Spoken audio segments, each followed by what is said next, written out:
All right. Well, hello, everybody. It's been a little bit. I think it's been about 5 months since I did my last newsletter, so I wanted to give you a little update on what I've been up to. It's now been officially 25 months since I've been in Los Angeles, so now I'm 2 years here. I've been with Emma now for 2 years. Happy Lunar New Year. We had a dumpling party to celebrate our anniversary with our friends this weekend, and that was really fun. And in case you didn't catch my last one, we moved in together last September, and that's been a fun experience, kind of learning how to live together, and really just a bundle of joy getting to live with the woman I love. So, more updates on the personal front. For Thanksgiving, I got to hang out with my mom and my brother and his fiance Angie, and Emma got to come with us, and we also got to hang out with Angie's family over in Boston, and we had a really great time celebrating the holiday together. And then on a more somber note, I got to say goodbye to my grandfather, William Robert Walden. We had the privilege, my brother and I and my dad, to be able to actually say goodbye to him in October, and then in December he finally passed away, and we got to, or I guess he passed away over Thanksgiving, and then we had a funeral service for him, and my brother and I got to sing at the Celebration of Life reception, and we also had a full night of song and fun, just celebrating my grandfather's life. So that's been a big thing that's been slowly hitting me over the last few months. And as you probably know, my art, half of it has to do with steel, and it has to do with my grandfather and what I've learned from him, and how to weld and how to work with metal. And so it's still something that hits every once in a while, because having my relationship be with him these last so many years, really my whole life, was a long distance relationship. And so I think the reality and the gravity of knowing someone won't be there or isn't there to call or to even visit from now on is going to kind of hit slowly. But I think as a family, we got to move through that together last December, and I think it was really beautiful. So some studio updates. I was telling you about the show I had in Austin. It finally happened. It just came down. I actually have the pieces here back in my care. It was at Vesper, this kind of church, community arts venue, gallery in Austin, East Austin, and I was showing with Marcus Clark, Hannah Alsdorf, and Matthew Howd. And it was a really great show. I got to visit Austin and install it again and see a lot of my friends and family that I've missed so much. And it was actually a really great chance to show some of my more conceptual work that digs into religion in particular, and really tries to explore theology in a more upfront visual way, whereas this current art is very, very much more abstract. This other work that I was getting to show is a little more poignant and maybe provocative, or maybe more evocative in a way, to help people like myself try to just explore who God is and what that means in our daily lives. After that show, I also got to be in a show here at the Los Angeles Municipal Art Gallery in Barnsdall Art Park.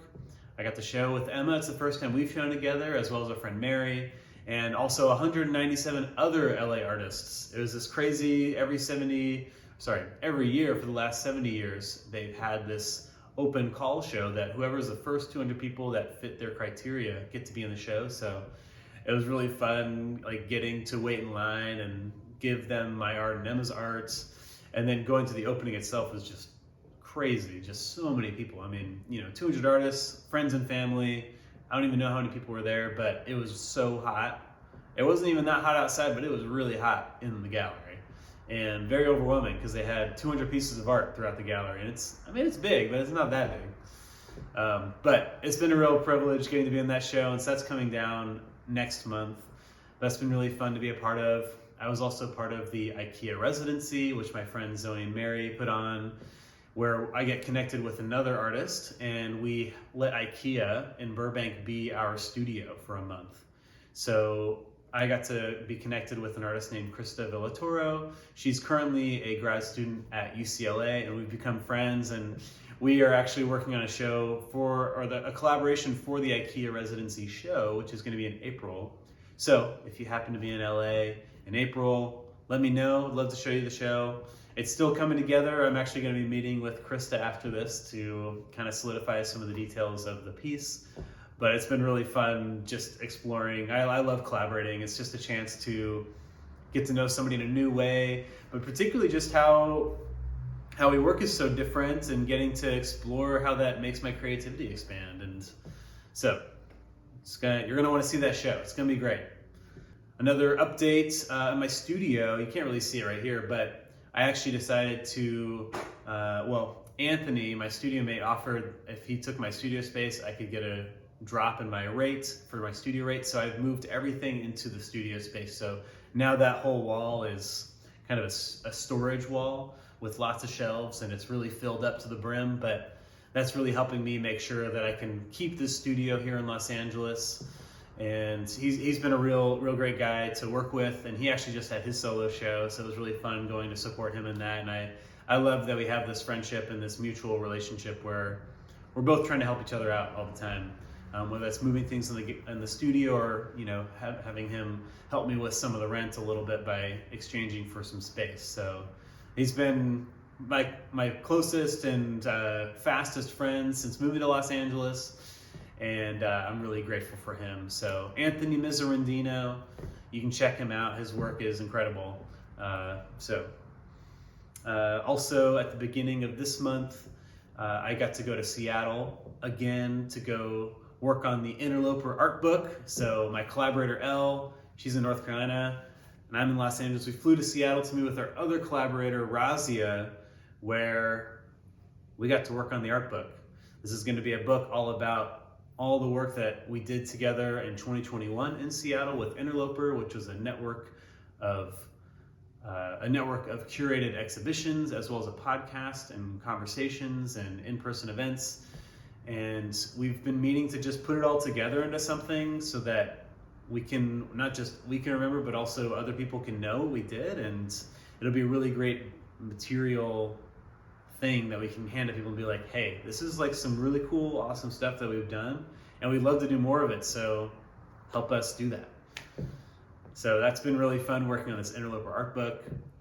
I'm excited to see where that goes. Hopefully by next year we'll have some printed copies, but it's gonna be, it's gonna be fun trying to figure out how all that's gonna happen. And then finally, I'm just excited about some new art that I've been making. So here's this piece, Free Body Diagram, and then this piece is Bluestone Bulge. And I'm kind of really excited about where both of these works are going. I made them over the holiday break, and I think they just kind of, this piece, has a more essential kind of like simple and gestural move of just like having a yarn ball poke itself out and create this beautiful topographical pattern with the knit over the steel. And then this piece, the Free Body Diagram, just really exploring like balance and tension without having any of the components touch each other, helps me really understand and explore what does it mean for a body to be free. Not just in this visual sense, but as a person, what are boundaries and how do we become free because of boundaries? Some quick job updates. So this last 6 months has been kind of crazy. I moved out of the parsonage, moved in with Emma, partially because I was ready to move on from that job with the church, playing music for them. And so in that process, I did some freelance graphic design work. I got to work with Elle on a guide to creative solutions, which was a podcast and a PDF. And then I ended up becoming a substitute teacher for a few months. And honestly, that was really great. So many fond memories. And I'm happy to say that I'm no longer a substitute. And that is because I got a job. I got a job as a nonprofit program coordinator at an organization called Artifact. It's a part of the Lowell Milk and Family Foundation. It's in Santa Monica. I'm loving it. I've only been there for 2 weeks, but it's a true blessing. Finally having a job again. Speaking of freedom, there's some real freedom to having a job in this country. And I'm really grateful for the agency it brings. I feel really freed from a lot of the financial stresses I was feeling. And you know, it's all, everything that I didn't want at my job at ArtSpace Warehouse, I like have here. And that's also really exciting, knowing that my work has impact, that all of my skills and experiences as an artist and with Interloper and everything else actually is an asset here. It's like honestly amazing, and I'd love to tell you all more about it sometime over coffee or something, or just a phone call, because it's honestly really great. And so if you know any high school students that want a shot at making $6,000 in an art competition, let me know, because Artifact has that. Yes, so what else? Knitting in Solidarity. We have officially sent all 15 shawls that were made last year to all their communities, and we're slowly starting to hear back from them. And that's been a really, really big gift to be able to see, you know, this is the work that we put in, and now here's like those gifts coming to bear with the communities that were meant to receive these in the first place. And now this month we're starting our new cycle where every month is a different stage of the 4 S's. We have stitching, which is where you knit stitches together for the squares. We have the sewing month where we sew all the squares together in the shawls. We have the show month where we get to show them and let people put their prayers into them. And then the send month where we finally send out the shawls. So we're gonna do 3 of those cycles this year. We're trying it out. So if you wanna knit some squares, we'd love to have you join the movement. We're hoping to make 10 more squares, 10 more prayer shawls this year.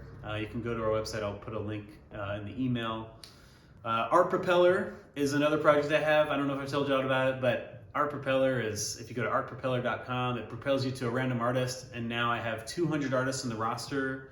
If you go on the website, you click the button, it spins you to a new artist. And so now there are over 200 to choose from, and that's been really great. If you want to be on Art Propeller, let me know. Love to have you join. It's $10, lifetime fee, and that just helps cover all the costs of the hosting. And I code it myself, and I host it on Bluehost. Anyways, so Art Propeller, that's been really fun. And then finally, Patreon. This year is the year of community for me, my brother, and my mom. It's kind of our family word. We try to have one every year, and we were just realizing how much community is not really, at least it hasn't been such a big experience of mine. It's been something that my mom's struggling with, and then something my brother has been experiencing as a pastor, but wants to like live into more. And we just decided, why not? Why not make a year of community where we really focus on what does it mean to be in relationship with one another, and like not just in a group setting, but in like a larger community setting. What does it mean to be a citizen with one another? Asking these questions, you know, what does it mean to throw a dumpling party? What does it mean to go to church or find a community center or join a knitting group? There are all these different ways that community exists, but somehow with our phones sometimes, and with TV, I feel like I am isolated or I feel alone, and that's just a sucky feeling. And so really trying to live into that this year and try to see, what does spiritual community look like? What does creative community look like? So I'm bringing all to say that I have a Patreon. If you want to contribute $3 a month to my studio, it helps support my studio. I now have 33 patrons, and I'm so grateful for every single one of them. It really makes me feel seen and loved as an artist. And as any of you know, or if you know artists, it's not the easiest thing in the world to be an artist. There's a lot of sacrifice that comes with it. And right now, the biggest sacrifice is just a financial sacrifice to have the studio. So if you want to help out, contribute, I would love to have you. These contributions go towards my studio, but you in return will get, you know, back behind the scenes access to the process of what I've been working on, some more reflective questions, and I'm working on a traveling exhibit for patrons only, where you can sign up and have a piece of art come to your home for a month to 6 weeks. Still working out the details, but I'd love to have you be part of this traveling exhibition.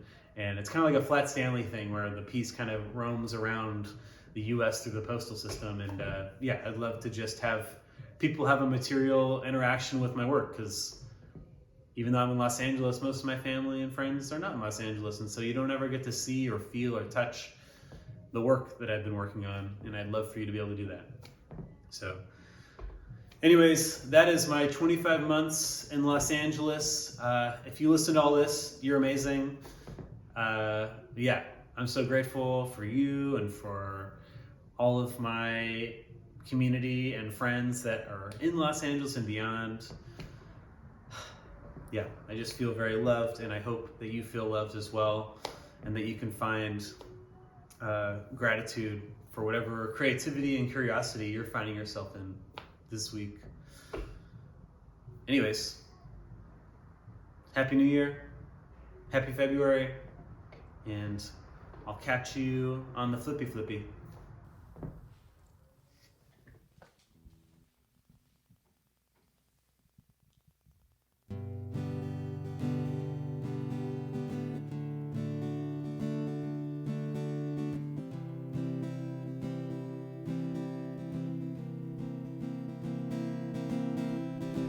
You left town and my hair turned gray. I had no clue that my hair would feel this way. Baby, don't you ever go away again. Don't go, no, no, please don't go away again. You went upstairs and I fell down. Now I must sidestep every stair in town. Baby, don't you up and down again. Baby, don't you ever go away again. Oh no, don't go, please don't go away again. I don't really care what people say. I'm gonna stalk your Insta page today, so I'll be with you on your vacay, baby. Till then, no, no, please don't go away again.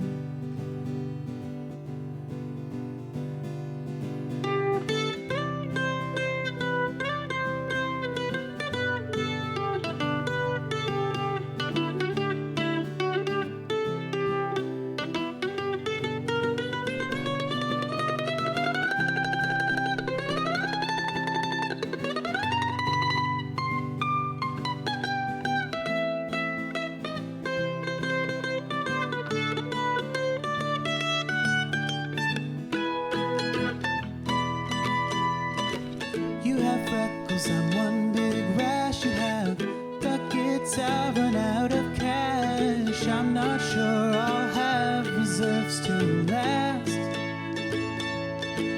If you ever go away again, baby, don't you ever go away again. Don't go, please don't ever go away again. I'm in prison, you somehow are free.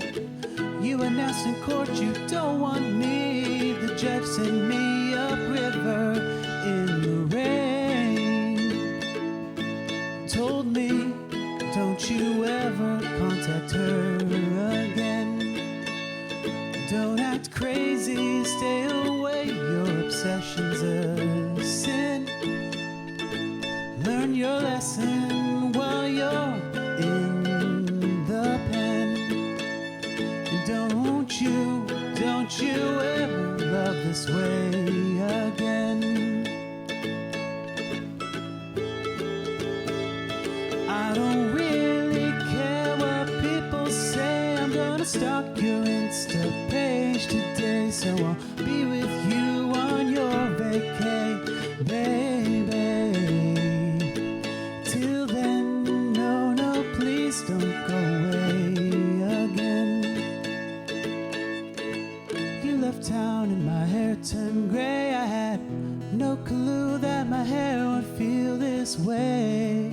Baby, don't you go away again. Don't go, no, no, please don't go away.